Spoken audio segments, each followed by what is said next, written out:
Hello दोस्तों, हम लेके आए आपके सामने एक और मॉडल, एक यूनिक प्रॉब्लम जो मार्केट में बहुत ट्रेंडिंग में है। आपने सुना ही होगा मॉडल नंबर जो नोट 10 प्रो मैक्स है। देखिए, इसमें एक नेटवर्क का नो सिम का प्रॉब्लम कॉमन है। देखिए, मैंने यहाँ से सिम लगा दिया है और आपके सामने एक डेमो दिखाई दे रहा है, एक फ़ोन दिखाई दे रहा है जिसमें ने सिम लगाने के बाद हम चेक करते हैं इसका नेटवर्क नहीं आ रहा है। मुझे कस्टमर ने कहा है कि मैंने इसका अदर वो रिटेलर के पास दिखाया भी है तो इसको हम स्टेप बाय स्टेप इसे चेक करते चलते हैं। मैं नेटवर्क दिखा रहा हूँ, देखिए यहाँ पर आपको ये नेटवर्क नहीं आ रहा है, सिम इसमें डिटेक्ट नहीं किया है। मतलब नो सर्विस का प्रॉब्लम नहीं, नो सिम का प्रॉब्लम है ऐसा लगता है, क्योंकि मैंने सिम लगाने के बाद इसमें कुछ दिखाई नहीं दे रहा है। तो ठीक है, हम अबाउट में आ गए, अब ओ सॉरी सेटिंग में आ गए। सेटिंग में आने का सिम सेटिंग में आया, देखिए दोनों नो सिम कार्ड आ रहा है, no SIM card no SIM card.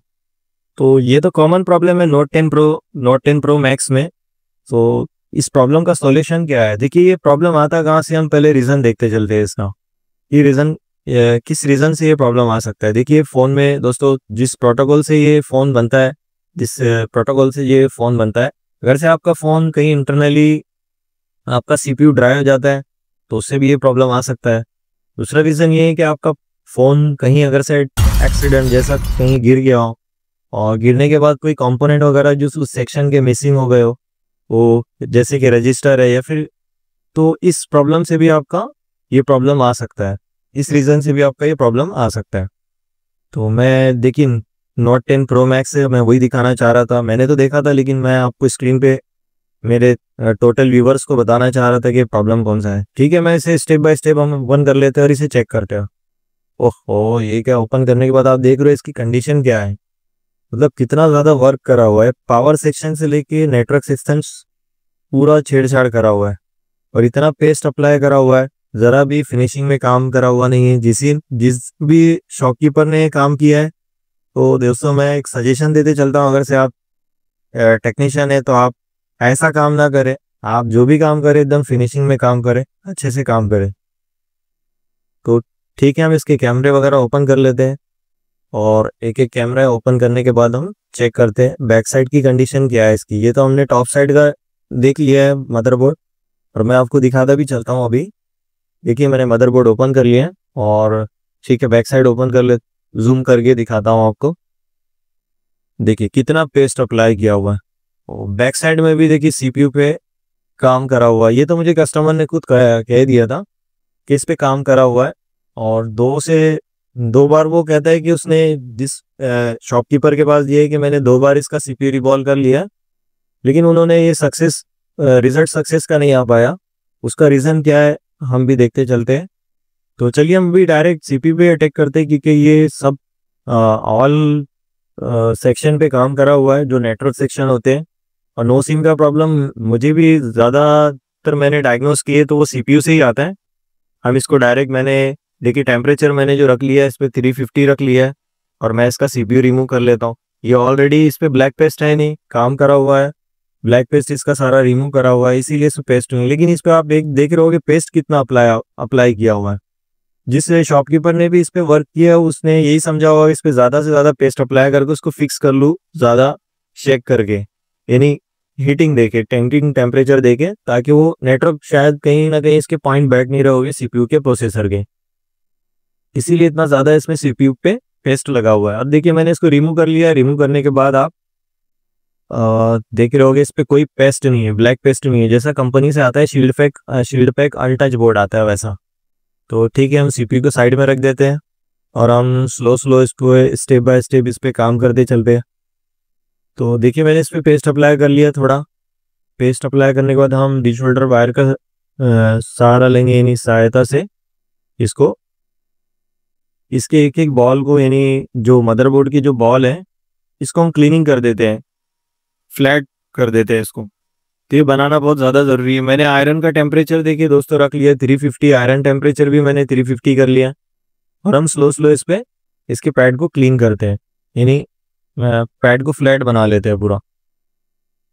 तो ठीक है, स्लो में ही करना है आपको, क्योंकि ऑलरेडी इसका टेम्परेचर थोड़ा लो है, लेकिन हम थोड़ा सी वर्क कर लेते हैं। और देखिए, मैंने थोड़ा साफ कर लिया है, मेरा वीडियो लॉन्ग ना हो जाए इसीलिए मैंने उसको बस उस पार्ट को इतना ज़्यादा दिखाया नहीं। आपको जो काम की चीज़ है मैं दोस्तों आपको वही दिखाता चलूँगा। मैंने यहाँ पर क्लीनर ले लिया है और एक बर्ड्स ले लिया, जो मैंने यहाँ पे क्लीन कर दिया। उसको क्लीन करने के बाद ये मेरी पीपीडी है जो मैं यूज़ करता हूँ, मैकेनिक की पीपीटी आपको दिखाई दे रही होगी। ये पीपीटी अब हमें यहाँ पर अप्लाई करेंगे। अप्लाई मैंने देखिए पीपीटी अप्लाई कर दिया है और पेस्ट अप्लाई कर दिया है। इसका रीज़न क्या है यार, क्यों मैंने यहाँ पर पीपीटी और पेस्ट अप्लाई किया, ये भी मैं आपको बताता चलता हूँ। और क्योंकि हम देखिए जब भी आपके पास ऐसा कोई फ़ोन आ रहा हो जो रिटर्न आता हो, सीपीयू करे हुए बहुत सारे फ़ोन 1 महीने में या 15 दिन में या 2 महीने में रिटर्न आ जाते हैं। ये तो पीपीटी आपकी सही नहीं होती है, डुप्लीकेट होती है या फिर अच्छी कंपनी की नहीं होती, ये रीज़न भी होता है। या फिर आपके जो मदरबोर्ड के जो पैड है आपका, उसके बॉल अगर से आपके सही से बने ना हो, मतलब टेम्परेचर सही से कुछ बॉल छूट गए हो, आपके टेम्परेचर सही से लो ना हुआ हो, तो उस रीज़न से भी आपका वापस सीपीयू रिटर्न हो सकता है। या आपने सीपीयू बैठाने के टाइम पे उसको सही से टेम्परेचर ना दिया हो, तो उससे भी आपका सीपीयू रिटर्न हो सकता है, फ़ोन रिटर्न हो सकता है। या फिर यहाँ पर आपका जो सेक्शन अगर से फ़ोन ऑन भी हो गया है, तो अगर से नेटवर्क सेक्शन इस वजह से नेटवर्क नहीं आ रहा है, तो वो अगर से नेटवर्क सेक्शन की कुछ बॉल आपकी सही से फिक्स ना हुई हो, तो भी आपका वो सेक्शन वर्क नहीं करेगा पूरी तरह। तो देखिए मैंने चारों तरफ से इसको टेम्परेचर को इसके लो कर लिया है, पीपीटी अप्लाई करके। हम चारों कोने इसके पेस्ट डाल के और पीपीटी डाल के मैंने एकदम क्लीन कर लिए है। और अब मैं देखिए यहाँ पे मैंने डी शोल्डर वायर कट भी कर लिया है और कट करके वापस से नए डी शोल्डर वायर से अब मैं यहाँ पर पैड को एकदम क्लीन कर रहा हूँ, ताकि हमको सीपीयू हमारा सही तरीके से प्रॉपर फिक्स हो जाए। तो ठीक है, मैंने इसको भी पूरा क्लीन कर लिया है। और अब हम यहाँ पर इसको थोड़ा सा हिस्सा बचा हुआ है, मैं इसको और क्लीन कर लेता हूँ थोड़ा अच्छे से। ठीक है, यहाँ पर साइड में रजिस्टर है, इसका आप ज़रा भी उसको थोड़ा भी मिसिंग ना कीजिएगा। अगर से एक भी रजिस्टर आपका यहाँ से मिस हो जाता है तो आपका फ़ोन ऑन नहीं होगा, या फिर हो सकता है जिस सेक्शन का हो आपका फ़ोन रिस्टार्ट में चले जाए, या फिर जिस सेक्शन का हो वो सेक्शन आपका ऑन ना हो। तो हम यहाँ पर मैंने क्लीनर देखो यहाँ पर डाल दिया है और इसको क्लीन कर लिया है मैंने मदरबोर्ड के। उसको बहुत अच्छे से क्लीन करना है आपको, कहीं पेस्ट बाकी ना रह जाए। मैंने क्लीन भी कर लिया, आपको दिखाता चलता हूँ कितना अच्छे से क्लीन हो गया हमारा पैड, एकदम एक एक बॉल आपको साफ नज़र आ रहे होंगे। लेकिन दोस्तों मैंने जब सीपीयू उठाया ना, तो उसमें एक प्रॉब्लम मुझे नज़र आया। हो सकता है देखिए आप यहाँ पर एरो दिख रहा है आपको, ये एक बॉल इसका मिसिंग है। ये सीपीयू आईसी है आपकी, जिसके हो सकता है इस रीज़न की वजह से भी आपका नो नेटवर्क का या नो सिम का प्रॉब्लम का जो प्रॉब्लम आ रहा है, इस रीज़न से भी हो सकता है। तो मैंने उसका देखिए बॉल के सीपीयू का यानी मैंने बॉल बना लिया है उसको जंपर से करके। और अब हम सीपीयू को रिबॉल्व कर रहे हैं, रिबॉल्व करके हम इसको फिक्स करेंगे। मैंने पीपीटी अप्लाई कर लिया है वहाँ पर और हम ये रिबॉल्व कर रहे हैं, उसको आप देखते रहिएगा। और ये मैंने रिबॉल्व भी कर लिया है सीपीयू को रिबॉल्व करने के बाद हम इस पर पैड पे मदरबोर्ड पे फिक्स करेंगे। ठीक है, मैंने यहाँ पर पेस्ट अप्लाई कर लिया है। पेस्ट अप्लाई करने के बाद हम मदरबोर्ड पे अब इसको फिक्स कर लेंगे। तो दोस्तों आपको हमेशा ध्यान रखिएगा कि आपको अगर से इसका बोर्नियर स्कीमेटिक में डायरेक्शन पॉइंट हो तो उस हिसाब से आप देखिएगा, और उसी डायरेक्शन पॉइंट में आपको सीपीयू को यानी आपके प्रोसेसर को फिक्स करना है। तो मैंने इसको देख लिया है, या फिर आप फोटो भी ले सकते हो इसका। अगर से आपके पास इसका कोई डायग्राम ना हो, आपके पास बोर्नियो ना हो, तो आप पहले ही इसका फोटो ले लीजिएगा। जिस कंडीशन में आप इसको रिमूव कर रहे हो उसी कंडीशन में आप इसको फिक्स करिएगा। तो ठीक है, मैंने इसको देखिए यहाँ पर उसी कंडीशन में, जिस कंडीशन में मैंने इसे रिमूव किया था उसी कंडीशन में इसे फिक्स किया है। और अब हम टेम्परेचर अब हम ले लेते हैं हॉट गन, और इसे 350 का मैंने टेम्परेचर रख लिया, इसे हम इससे फिक्स करते चलते हैं। देखिए मैंने अभी इसे कितना टेम्परेचर इस पे देते भी जा रहा हूँ, और ये मेरा हैंडल स्विंग करता जा रहा हूँ। स्विंग करने का रीज़न आपको पता है कि मैं चारों तरफ से मेरा नोजल भी बड़ा है, ये कवर हो जाए। और स्विंग इसलिए कर रहा हूँ चारों तरफ भी आपकी हीटिंग बैठे, ताकि एक तरफ हीटिंग जाने के रीज़न से आपका सीपीयू डेड ना हो जाए। तो देखिए डेफिनेटली मेरा यहाँ पर मुझे ऐसा लगता है मेरा सीपीयू फिक्स हो गया होगा। अब हम निकाल के चेक करते हैं इसे मदरबोर्ड को, कि देखिए वही मदरबोर्ड है। मैं आपको बैक साइड का फ्रंट साइड का दिखाते चलता हूँ, और ये टॉप साइड बैक साइड का जो मैंने सीपीयू फिक्स किया है। तो ठीक है, हम इसे लगा के चेक कर लेते हैं। तो ठीक है, अब हमारा काम सक्सेस हुआ है कि नहीं हुआ है हम चेक कर लेते हैं। मदरबोर्ड में मैंने लगा लिया, देखिए अब स्ट्रिप वगैरह हमारी है जो, ये भी फिक्स कर लेते हैं हम। और ये बैटरी कनेक्टर है, और वो फिंगर का है, ठीक है उसे भी लगा लीजिएगा। हाँ, ये नेटवर्क का है। तो देखिए दोस्तों, हमने जिस कंडीशन में फ़ोन लिया था ये ऑन कंडीशन में लिया था, और ये नेटवर्क का प्रॉब्लम था। लेकिन इस कंडीशन में भी आपको जब सीपीयू पे इतना काम करा हुआ है, तो इस कंडीशन में आपको कस्टमर को रिस्क दे देना है। तो मैंने भी कह दिया था वैसे फिर भी हम देख लेते हैं पहले चार्जिंग तो लगा कि फ़ोन हमारा इस कंडीशन में ऑन हुआ है कि नहीं। बहुत से टाइम ऐसा होता है दोस्तों, इस कंडीशन में आपका फ़ोन भी कभी कभी इंटरनली आपका सीपीयू डेड हो गया होगा तो फ़ोन भी चालू नहीं होगा। लेकिन यहाँ पे हमारा दोस्तों आप देख रहे होगे कि फ़ोन ऑन हो गया है, एमआई का लोगो आ रहा है और चार्जिंग लोगो भी आ रहा है, 98% चार्जिंग भी दिखा रहा है इसमें। तो ठीक है, हम इसमें सिम लगा के चेक कर लेते हैं कि हमारा जो प्रॉब्लम था वो प्रॉब्लम सॉल्व हुआ है कि नहीं। कि ठीक है, मैं ये शायद उल्टा लगा रहा हूँ, ये बहुत तो हार्ड जा रहा है, मैं इसको घुमा के लगाता हूँ। ठीक है, जियो का सिम है, आपने देखा होगा, ये जियो का सिम है।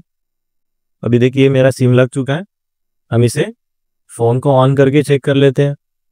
मैंने पावर बटन दबा दिया और फ़ोन के लिए थोड़ा 2 मिनट वेट कीजिएगा आप, मेरा फ़ोन ऑन हो रहा है। तो ठीक है, हम देखते हैं अगर से ये प्रॉब्लम हमारा सॉल्व हो जाता है तो हमको समझ में आएगा कि हमने जो काम किया वो 100% सक्सेस था और वो क्यों मतलब रिटर्न हो रहा था। देखिए मेरा फ़ोन तो ऑन हो गया है और प्रॉपरली ये टच भी वर्किंग कर रहा है, यानी सीपीयू फिक्स हुआ है मेरा प्रॉपर। और दोस्तों देखिएगा यहाँ पर नेटवर्क भी आ चुका है, यानी डेफिनेटली हमने जो काम किया है वो हमारा काम पूरा 100% सक्सेस वाला काम है। देख रहे हो क्या आप, यहाँ पे मैं नेटवर्क की तरफ आपको दिखा रहा हूँ, नेटवर्क भी मेरा 4G नेटवर्क भी आ रहा है पूरा फुल्ली। यानी देखिए दोस्तों ये इतना माइनर प्रॉब्लम था कि जिस शॉपकीपर ने भी इस पे काम किया हुआ है उसने 2 टाइम सीपी फिक्स किया है, बेसबैंड रिबॉल्व करके लगा दिया है, उसके बाद भी ये 100% इससे काम हुआ नहीं, रिटर्न हुआ है। लेकिन मैंने सिर्फ आपको मैं इस काम में आपको बताना चाहता हूँ कि आप सबसे पहले आपके पास कोई भी फ़ोन आता हो तो आप उसे आई स्कैन कीजिएगा, उससे डायग्नोस कैसे करना है ये देखिएगा स्टेप बाय स्टेप। सिर्फ आप CPU hand skill, CPU fix करना बोले तो एक हैंड स्किल होती है, लेकिन आप सही डायग्नोस करना समझोगे कि प्रॉब्लम आता कहाँ से और कहाँ कहाँ काम करा हुआ है, तो आप डेफिनेटली आप किसी भी प्रॉब्लम को सॉल्व कर सकते हो। तो दोस्तों आपको मेरा वीडियो स्टेप बाय स्टेप मैंने जो आपको सॉल्व करके दिखाया है तो डेफिनेटली आपको पसंद आया होगा। अगर से आपको ये वीडियो पसंद आया होगा तो आप लाइक शेयर सब्सक्राइब कमेंट करना ना भूलिएगा और बने रहिएगा मेरे साथ। और नेक्स्ट वीडियो के लिए आप इंतज़ार कीजिएगा, ऐसे ही नेक्स्ट लेवल के वीडियो हम आपके लिए लाते रहेंगे।